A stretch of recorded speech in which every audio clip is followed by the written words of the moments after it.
उधर रूस की खुफिया एजेंसी एफएसबी ने राष्ट्रपति पुतिन के करीबी अलेक्जेंडर दुगिन की बेटी दारिया दुगिन के किलर का पता लगाने का दावा किया। 19 अगस्त को हुए एक कार धमाके में दारिया की दरअसल मौत हो गई थी। मतलब ये कि सिर्फ 3 दिनों के अंदर ही रूस ने दारिया के हत्यारे का पता लगा लिया।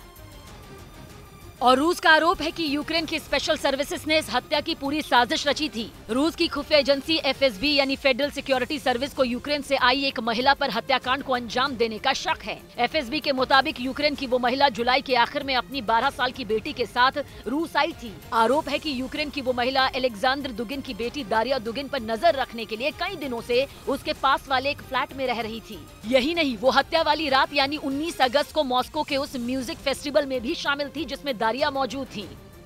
आरोप है कि उस म्यूजिकल फेस्टिवल से निकलने के सिर्फ 5 मिनट बाद ही दारिया की कार में ब्लास्ट हो गया था। धमाके के बाद कार में आग के गोले में तब्दील नजर आई, जिसमें जलने की वजह से दारिया दुगिन की मौके पर ही मौत हो गई थी।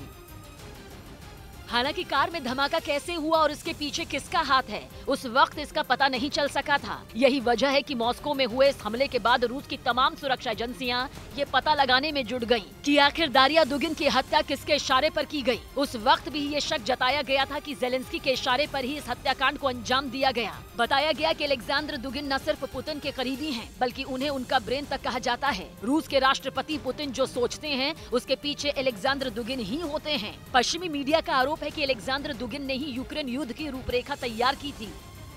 और कहा तो ये भी जाता है कि साल 2014 में रूस के क्राइमिया पर कब्जे के पीछे भी अलेक्जेंडर दुगिन का ही दिमाग था। बाद में 2015 में अमेरिका और ब्रिटेन ने उन पर प्रतिबंध लगा दिए थे। पश्चिमी देशों का आरोप है कि दुगिन फांसीवादी विचारधारा के कट्टर समर्थक हैं।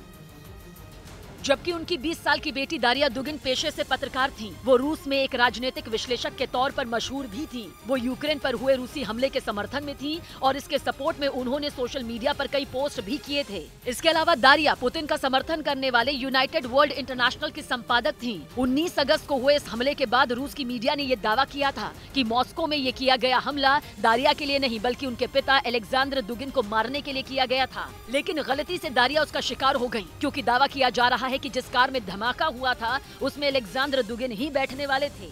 लेकिन अचानक उन्होंने अपना फैसला बदल दिया और वो किसी दूसरी कार में बैठ गए। अलेक्जेंडर दुगिन की गाड़ी उनकी बेटी दारिया दुगिन की गाड़ी के ठीक पीछे चल रही थी। तभी बीच सड़क पर जोरदार धमाका हुआ जिससे पूरा इलाका दहल गया था। इससे पहले भी कोई कुछ समझ पाता, दारिया दुगिन की मौत हो चुकी थी। इस वारदात के बाद रूस ने आरोप लगाया कि यूक्रेन के आतंकियों ने कार को ब्लास्ट से उड़ाया था। रूस के एक चैनल ने यह भी दावा किया था कि यूक्रेन ने बदला लेने के लिए पुतिन के करीबी अलेक्जेंडर दुगिन की बेटी को मार दिया। और अब 3 दिन बाद रूस की खुफिया एजेंसी एफएसबी का आरोप है कि जेलेंस्की के इशारे पर दारिया दुगिन की हत्या की गई। हालांकि यूक्रेन ने रूस के आरोपों को सिरे से खारिज कर दिया, लेकिन 6 महीने के युद्ध में ये मॉस्को में पहली राजनीतिक हत्या है और ये माना जा रहा है कि रूस इसका बदला जरूर लेगा, जिससे यूक्रेन की परेशानी बढ़ सकती है।